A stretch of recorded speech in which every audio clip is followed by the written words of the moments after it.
Welcome to the podcast. I'm Crystal Graham. I'm joined today by Waynesboro resident Jay Heitman. Jay, thanks for joining us. I'm glad to be here. We're going to talk bicycle safety. Some of you all may have read about a 20-year-old Harrisonburg resident who recently died after being struck in a crash while she was on her bicycle. And Jay has a very personal story to tell us. He lost in 2019 one daughter who was riding a bicycle when she was killed, and then another child was hit 3 weeks later in Charlottesville, survived, no life-threatening injuries. But Jay, tell us a little bit about your story and how that's brought you into advocacy as far as fighting for people on bicycles and their safety. Well, my history in bicycling goes way back. So I first became an avid cyclist in the late '70s, and I personally was then living in Charlottesville and experienced a couple crashes that I was in. One could have easily been fatal. Um, so moving forward. When my daughters were born, I of course introduced them to cycling because it was a passion of mine. Um, both of my daughters, Robyn and Rachel, really took to it. Robyn, in particular, um, became an incredible cyclist. They were a student at VCU, an arts program in Richmond, and in order to make some extra money, did delivery work for a company there, Quickness.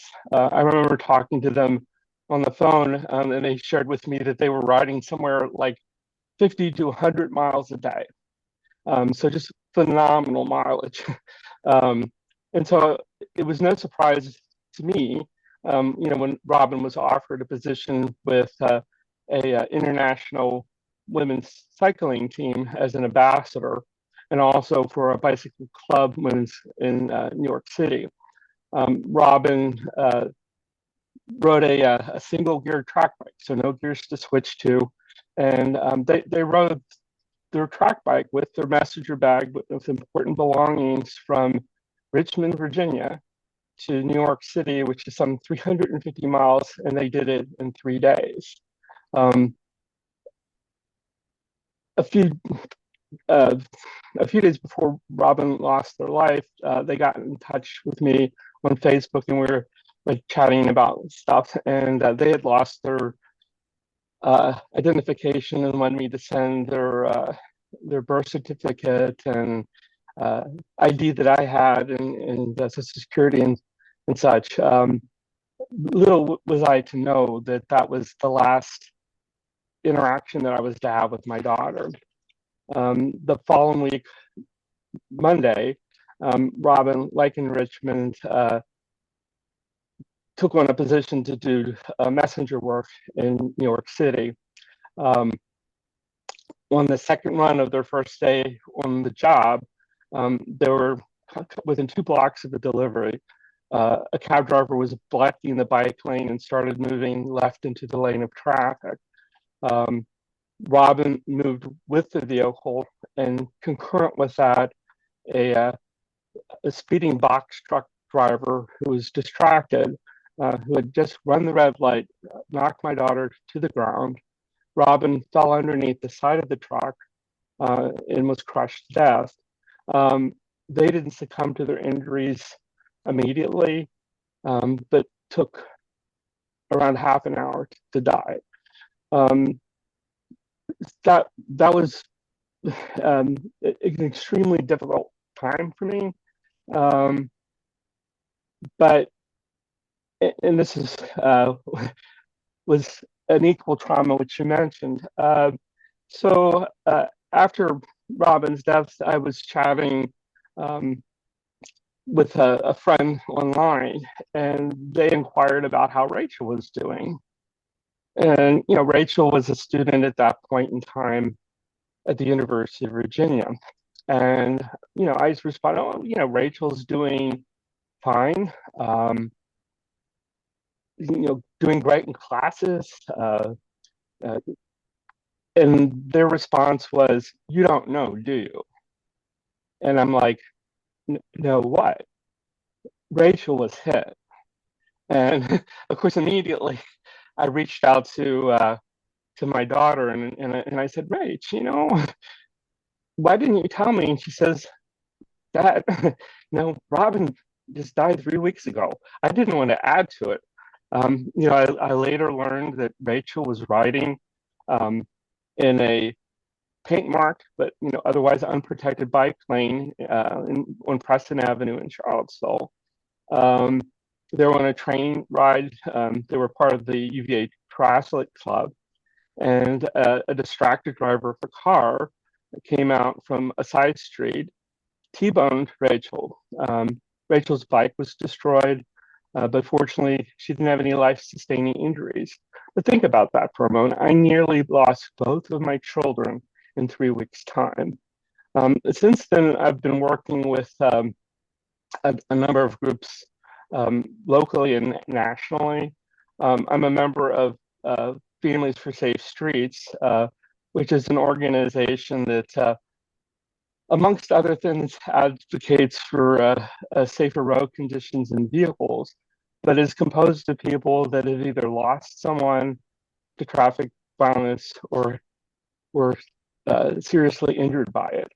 And over the last 6 years, Families for Safe Streets has spearheaded a lot of positive projects, including advocating for super speeder laws, which actually was passed here in Virginia.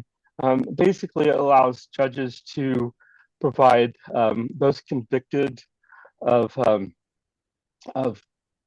reckless driving, rather than having their license suspended, to have intelligent speed assist or ISA installed in their vehicles, so as to limit their speed and to be notified as to what speed that they're going. This has an advantage of allowing people to continue working, going to the store and things like that, rather than, and unfortunately this is the case, rather than driving on a suspended driver's license and potentially mean reckless. So that's one sphere that I've been pursuing. Also, I've been working with individuals like Marianne Carth, who lost two of her daughters in a tractor trailer rear underride crash. Robyn, in part, lost their life because of falling underneath the side of a truck. And there have been attempts to have federal regulations requiring tractor trailers to have side under ride guards, which could have conceivably saved my daughter's life, if they had been in place. So there are a number of things that I do.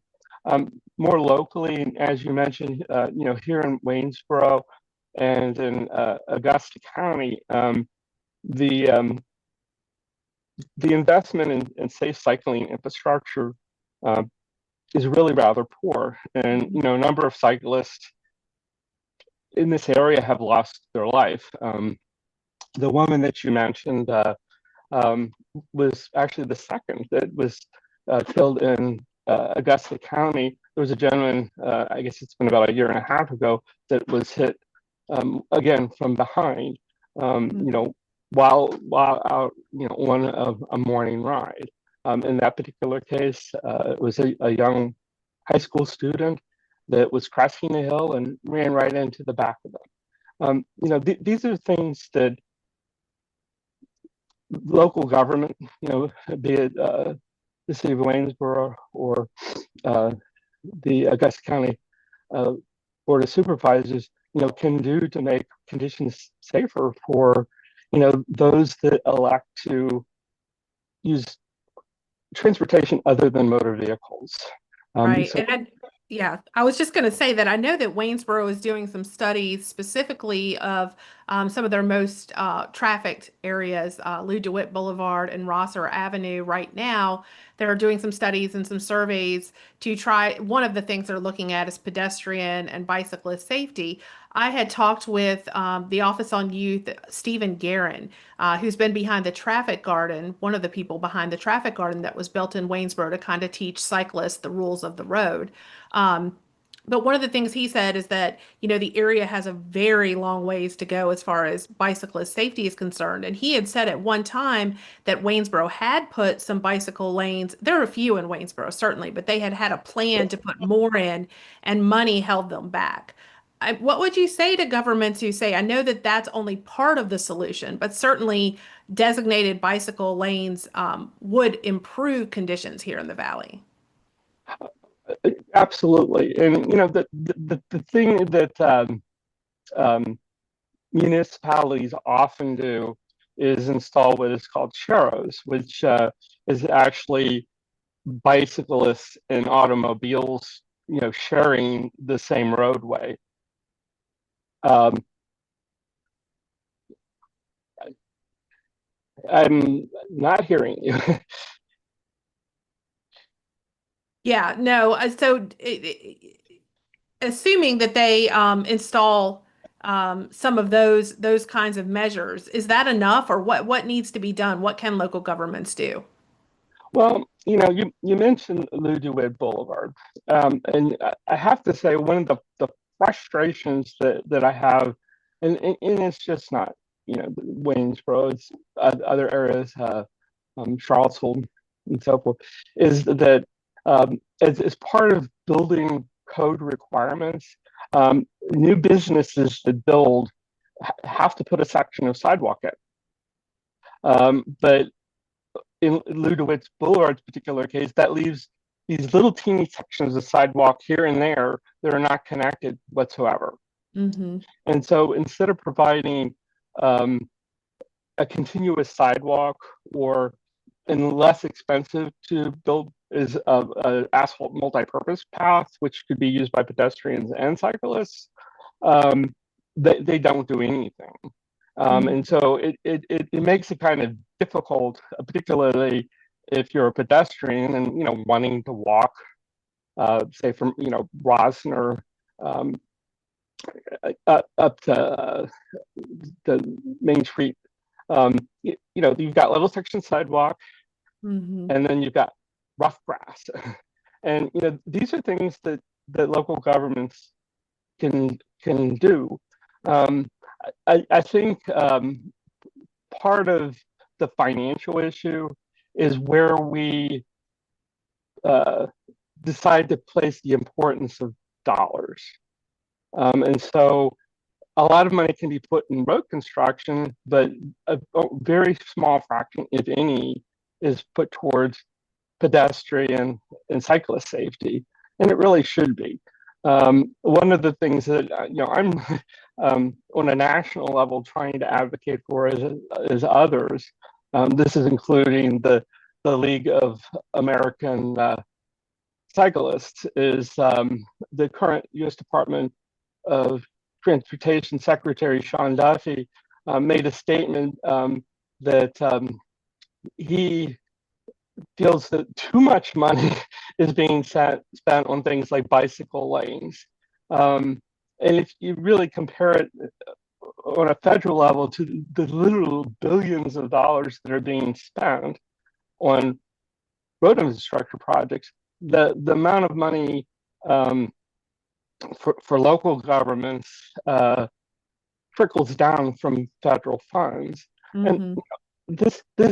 this is not a massive investment compared to the people's lives that are lost just because a section of sidewalk isn't completed or a truly protected bike lane isn't installed. Right, right. As a cyclist in the area, do you feel like any of the locations are getting it right? Or what are they getting right? And what are they, I mean, other than the sidewalks, what are some other things that you think local governments can do? Um, and then again, not just to focus on Waynesboro or Augusta, Charlottesville City is the same way, and they have a very comprehensive bicycle infrastructure plan. Um, you really need to do things that provide a safe environment. And so what that means is to, even if it's, paint delimited by the side of the road bicycle lanes, that's safer than sharrows. And the fact of the matter is sharrows in many studies have been proven more dangerous to cyclists than, having no infrastructure at all. And that's the preference. The other thing, as I mentioned, is where is all possible to have multi-purpose paths, rather than sidewalks, just because they're less expensive to install. The other thing that I'm a strong proponent of, and again, it's Waynesboro obviously is an older city as Charlottesville.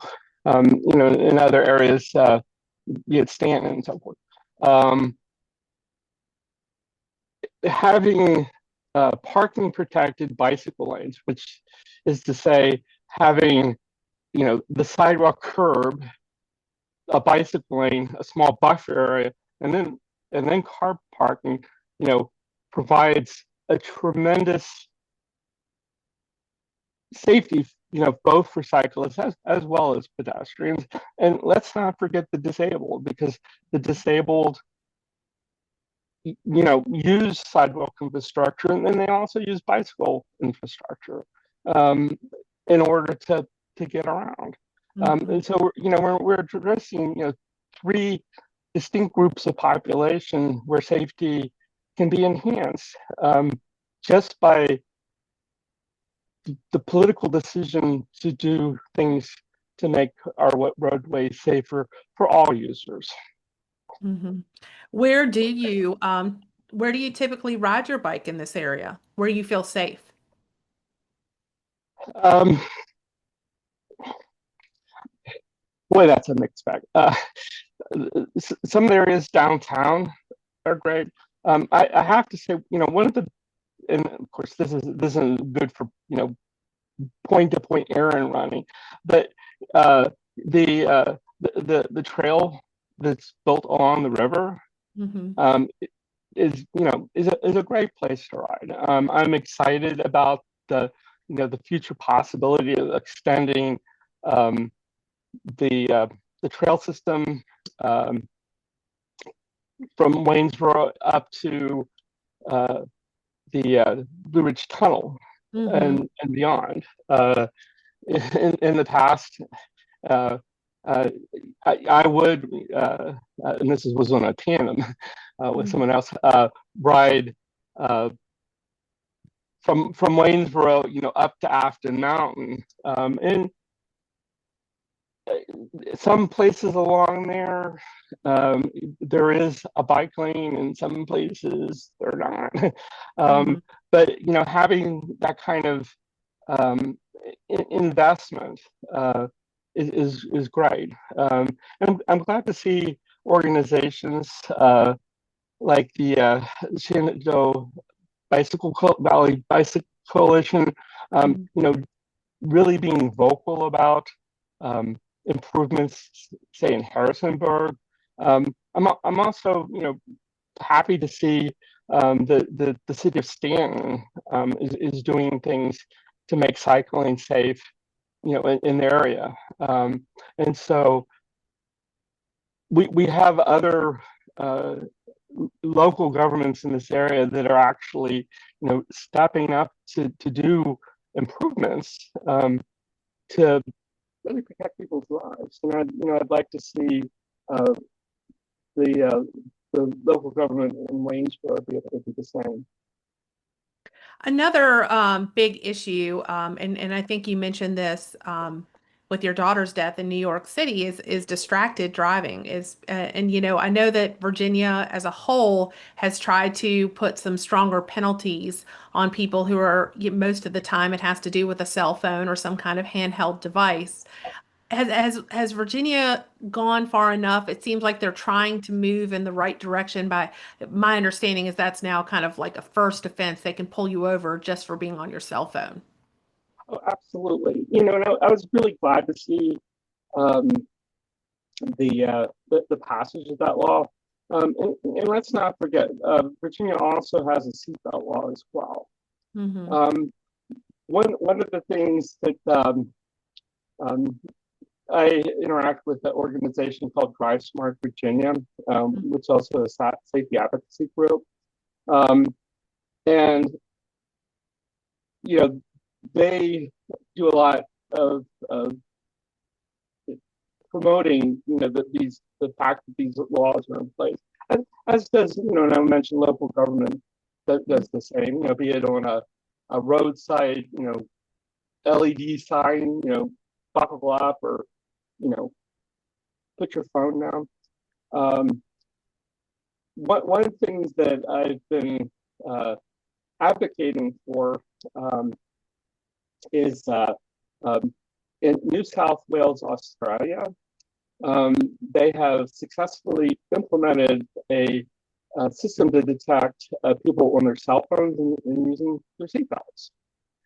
It's to be permanently installed or a mobile system, which will automatically, upon review, of course, issue tickets for people that are not using or on their cell phones or not using their seatbelts.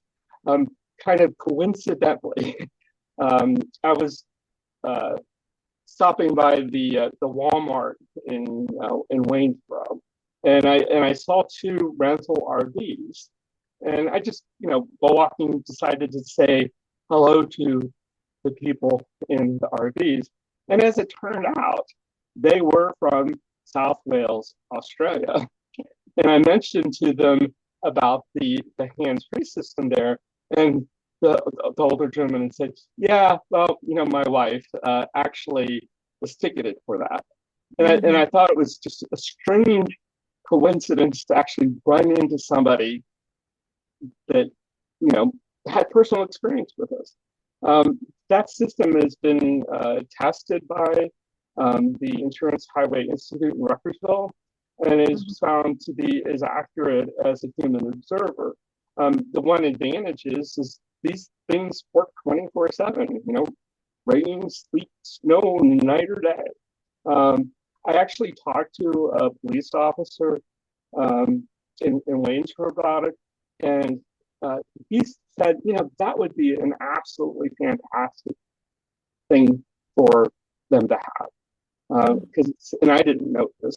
He said, if I pull somebody because of them not using a seatbelt or on their cell phone, um, I have to go to court. Like, Hmm. oh, okay, next. He has to do that on his own personal time. Hmm.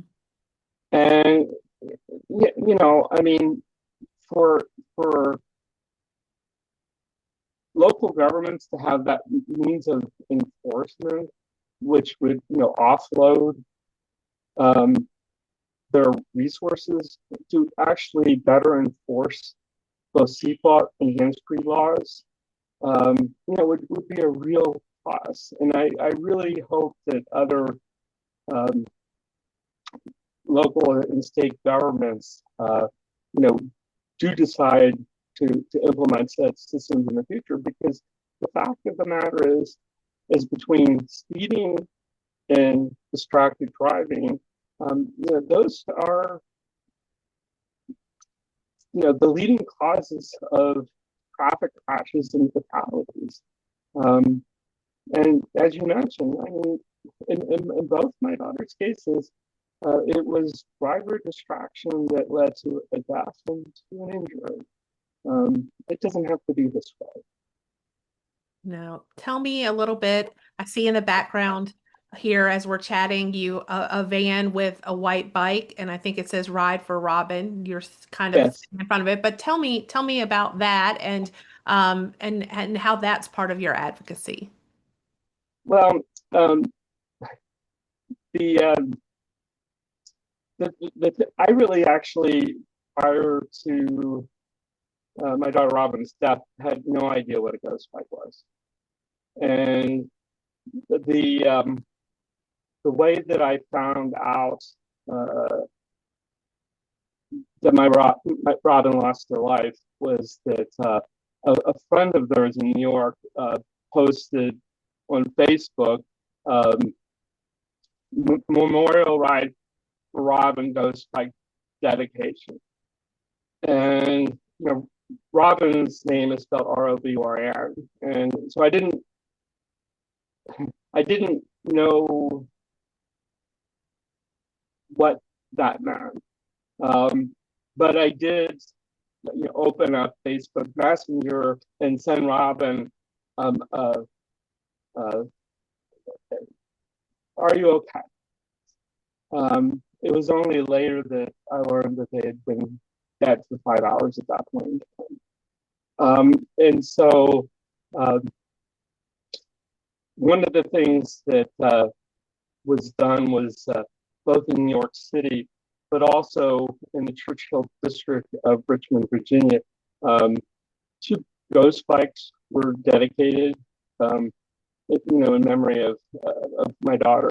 One thing about ghost bikes is that it's more than just a memorial to honor, a cyclist that lost their life, but it's also an advocacy for drivers to say, hey, this is a dangerous section of road, pay attention.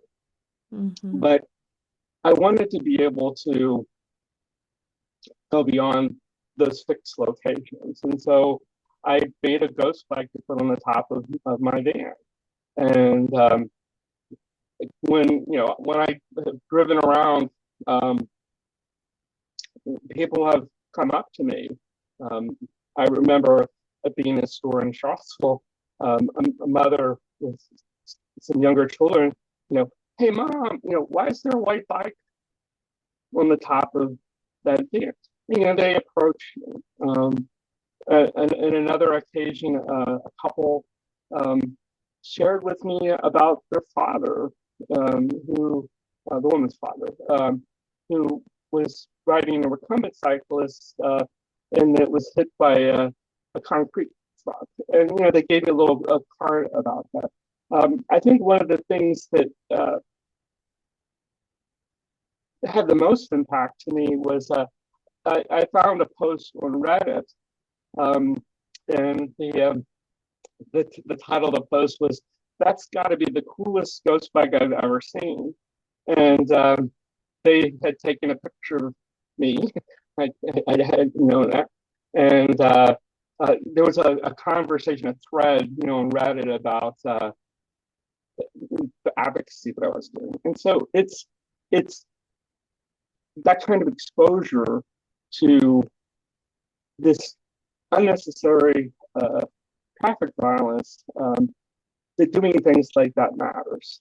And so I'm have a new vehicle now, but I'm planning to put the ghost bike on that, as soon as I can. Yeah, yeah. So it's been, I guess, just over 6 years since you lost Robyn. Do you feel like in those 6 years that there's been any progress made? Do you feel like telling your story has helped in some small way? I do.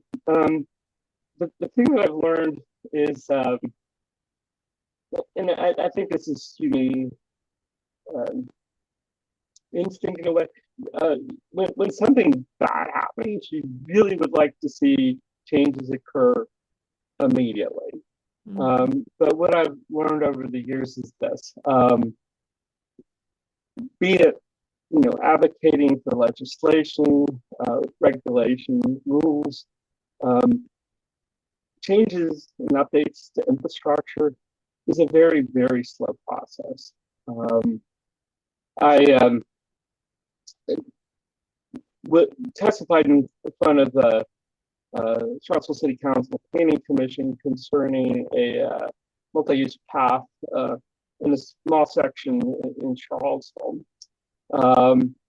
And that was 5 years ago. And I was talking to some road safety advocates in Charlottesville over the last few weeks, and it's like, so, what's going on with that project? And I was said it's in the work. The city is trying to uh, secure easements to build it, but that's only relatively speaking maybe half a mile of road that will be made vastly safer. But you can't expect instant change, and I really wish that wasn't the case because you know uh, having to carry a child, especially when so young, um, is a parent's worst nightmare. And so my heart really goes out to the family that lost their daughter a few weeks ago now, and I personally know what it's like. One thing I say is that there's a difference between sympathy and empathy. For those that have walked in these shoes, you can really understand what these parents are going through. I think as part of the advocacy that I do, Families for Safe Streets does, as well as others, the greatest gratitude we will never receive, because it would come from a parent, family member, or other loved one that does not have to face the grief of losing someone because of the changes that we advocated for. And to that, I'm fine, because I'd rather see someone, be able to celebrate their children's birthday or graduation, wedding, whatever, rather than face the agonizing memorial of their death date or their birthday, year after year with them being gone. Yeah, Robyn was 20 years old when they died. Um, where do you think Robyn would be today had they survived? You know, um, this this past year and even more recently has been kind of tough because I watched some of the Olympics, and I know that Robyn was such an incredible cyclist that there's no doubt that they were that caliber. But also, Rachel is still an avid cyclist um, in Richmond, and um, she's got friends there, and they've been watching the women's Tour de France. At Rachel's house, she has a projector in her living room to do that. And Robyn was so incredibly strong that there's little doubt that they could have been a contender with something like that. But the thing is Robyn was more than just a cyclist. They were an extremely gifted artist. Um, they played the flute and piccolo. I was so proud. As a very young elementary school child, Robyn, learned the flute, and at the first recital uh, that she did, she made the piece up to play. And so, besides a cyclist, Robyn could have been an artist, a musician, so many things, all taken away because of things like driver carelessness, distraction, and bad infrastructure. So it's hard to say. I really wish I lived in a reality where I could be cheering them on no matter what they were doing. Yeah. Jay Hypeman, thank you for joining us today and sharing your story. And keep us up to date in the future, especially as it relates to the advocacy work that you're doing. But I appreciate your time, and it's good speaking with you. All right, for Augusta Free Press, I'm Crystal Graham. Thanks for joining us. And again, look for more about Jay Heitman's story on AugustaFreePress.com. Thank you.